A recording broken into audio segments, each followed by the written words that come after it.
نحمد ونصلي على رسوله الكريم وآله الطيبين الطاهرين المعصومين ولعنة الله على أعدائهم أجمعين أما بعد وقال رسول الله صلى الله عليه وآله وسلم الولد سيد 7 سنين وعبد 7 سنين ووزير 7 سنين۔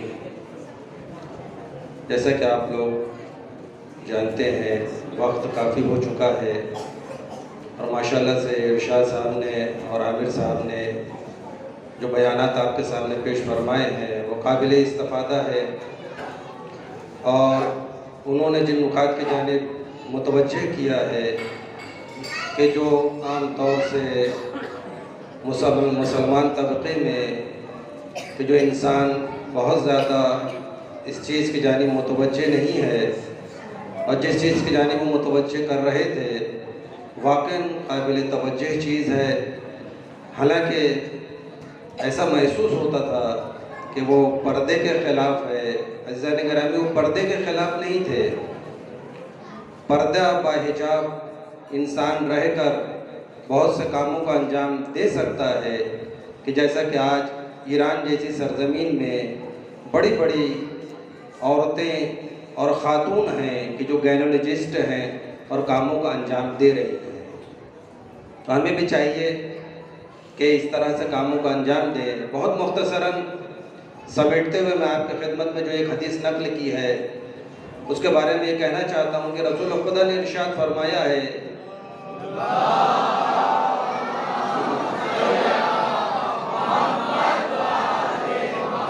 تعلیم کے عنوان سے بیانات تو ہیں، میں تربیت کے عنوان سے آپ کی خدمت میں یہ حدیث نقل کی ہے کہ 3 حصوں میں بچوں کی تربیت ماں باپ کے ذمے قرار دی گئی ہے۔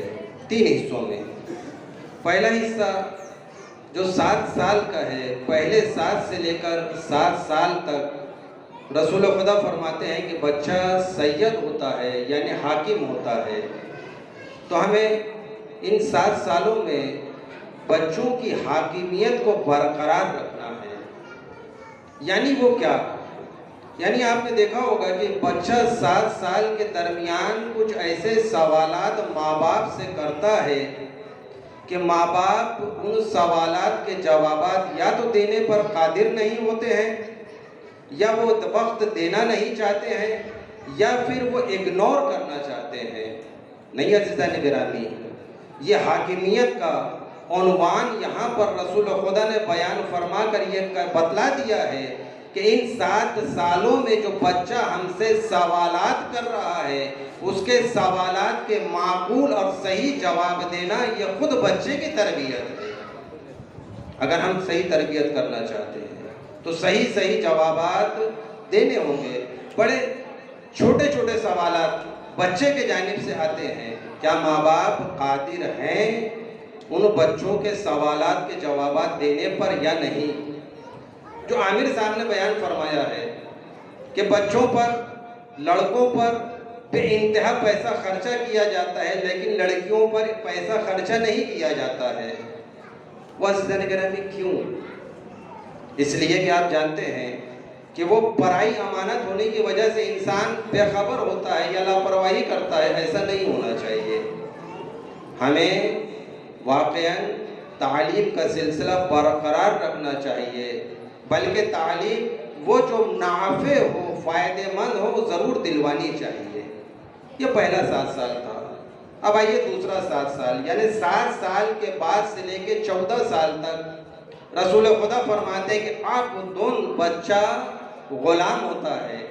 یعنی اب یہاں سے ماں باپ کے حاکمیت کا سلسلہ شروع ہوتا ہے بچے پر، یعنی وہ حکم لگائے، وہ روک ٹوک کرے، وہ نگرانی کرے۔ بلکہ یہ آج کے ماں باپ اس 7 سال میں نگرانی کے بجائے بچے کو موبائل دے دیتے ہیں۔ اگر بچہ فرمائش کر رہا ہے اور ماشاءاللہ سے ماں باپ متنول ہیں تو بچے کو بہترین 24,000 25,000 کا موبائل اس کے ہاتھوں میں تھما دیتے ہیں۔ یہ نہیں ہونا چاہیے، یہ روک ٹوک کا زمانہ ہے۔ اور اس کے بعد رسول خدا فرماتے ہیں کہ 14 سال کے بعد اب بچہ وزیر ہو جاتا ہے، وزیر 7 سنین، بچہ وزیر ہو جاتا ہے، یعنی کیا مشورے کے لائق ہو جاتا ہے۔ عزیزان گرامی، کیا ہمارے بچے 14 سال سے لے کر 21 سال تک ایسی کیا ہم نے تربیت کی ہے، کیا ہم نے ایسی تعلیم انہیں عنایت فرمائی ہے کہ ہم اپنے بچوں سے مشورہ حاصل کر سکتے ہیں؟ رسول خدا فرماتے ہیں ایسی تربیت کرنی ہوگی، ایسی تعلیم دلوانی ہوگی کہ آپ بچے سے کم 14 سال کے بعد سے لے کر 21 سال تک اس سے مشورہ حاصل کر سکیں۔ عزیزان گرامی، بڑی اہم حدیث ہے کہ اگر ان 21 سالوں کے درمیان میں ہم نے اس رسول خدا کی حدیث کے مطابق بچے کی تربیت کر دی ہے، بچے کو تعلیم دلوا دیا ہے، تو عزیزان گرامی وہ بچہ بہترین مفکر اور بہترین اسکالر بن کر ہمارے سامنے ابھرے گا۔ ہمیں یہ کرنا چاہیے۔ اور بہت سی چیزیں ہیں کہ جو میں آپ کے سامنے مختصر چند چیزیں ہیں کہ جو پیرنٹس حضرات یہاں موجود ہیں کہ عموماً آپ نے دیکھا ہوگا کہ ایک آدمی دن میں کھڑے ہو کر، ڈاکٹر صاحب بھی موجود ہیں، کہ دن میں کھڑے ہو کر پانی پی رہا ہے تو مسلمان طبقہ اسے ٹوک دیتا ہے۔ ہمیں روکنے اور ٹوکنے کا حق قرآن دیتا ہے، ہمیں روکنے اور ٹوکنے کا حق اور سلیقہ رسول خدا سکھلاتے ہیں۔ ہمیں قرآن سے سیکھنا ہوگا، ہمیں رسول سے سیکھنا ہوگا، ہمیں اولاد رسول سے سیکھنا ہوگا۔ وہ کیا فرماتے ہیں؟ کیا واقعاً دن میں کھڑے ہو کر پانی نہیں پیا جا سکتا ہے؟ آئیے میں آپ کے خدمت میں یہ حدیث نقل کیے دیتا ہوں۔ رسول خدا کیا فرماتے ہیں؟ فرماتے ہیں کہ پانی دن میں کھڑے ہو کر اور رات میں بیٹھ کر پینا چاہیے۔ بات بہت چھوٹی ہے۔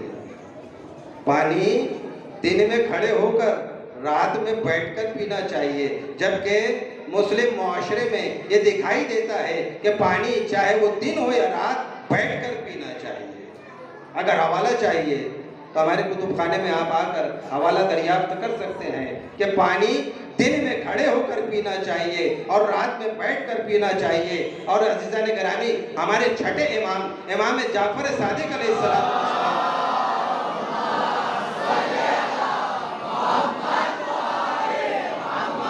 بہت سی چیزیں رائج ہیں۔ اگر کوئی شخص 1 ذی الحجہ کے بعد سے 10 ذی الحجہ تک بال کٹواتا ہے تو نائی بھی منع کر دیتا ہے کہ بھی تم قربانی کرنے والے ہو کیا؟ بال قربانی کرنے والا شخص نہیں کٹوا سکتا۔ کتاب میں دیکھنا چاہیے، کتاب سے حاصل کرنا چاہیے، کتاب میں کیا لکھا ہے۔ عزیزان گرامی، وہ شخص کہ جو مینا میں خود احرام باندھا ہوا ہو اس کو بال نہیں کاٹنا ہے، اور اگر کوئی مستحبی قربانی خود ہندوستان میں یا کسی اور ملک میں کر رہا ہو تو وہ بال بھی کاٹ سکتا ہے، ناخن بھی کاٹ سکتا ہے اور قربانی بھی کر سکتا ہے۔ یہ کتاب میں موجود ہے۔ ہمیں اپنی اسلامی کتابوں کی خبر نہیں ہے۔ نماز آیت، سورج گہن لگ گیا، چاند گہن لگ گیا، مسلمان صرف حاملہ عورت کو سیدھے لٹانے پہ پڑا ہوا ہے۔ نہیں عزیزان گرامی، کیا مسلمان ہونے کی ذمہ داری یہ نہیں ہے کہ چاند گہن کی نماز پڑھنی ہے یا نہیں؟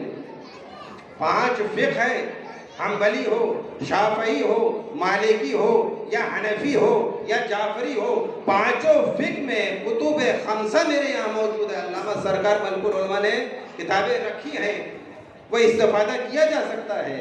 5 فقہ میں لکھا ہے کہ نماز آیت چاہے وہ سورج گہن ہو یا چاند گہن ہو، نماز آیت ہر مسلمان مرد بالغ پر واجب ہے۔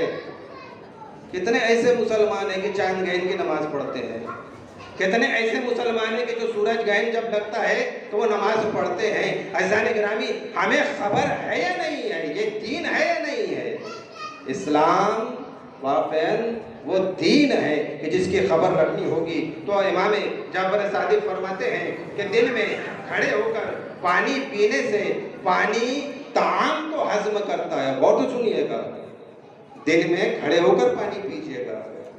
پانی ابھی شاید ڈاکٹری وہاں تک نہ پہنچی ہو، ہو سکتا ہے ڈاکٹری ابھی وہاں تک نہ پہنچی ہو۔ فرماتے ہیں چھٹے امام کہ پانی اگر آپ کھڑے ہو کر پیتے ہیں دن میں تو پانی طعام کو ہضم کرتا ہے، اور اگر رات کو کھڑے ہو کر پانی پیا جاتا ہے تو پت اور سفرے کی اضافے کا باعث قرار پاتا ہے۔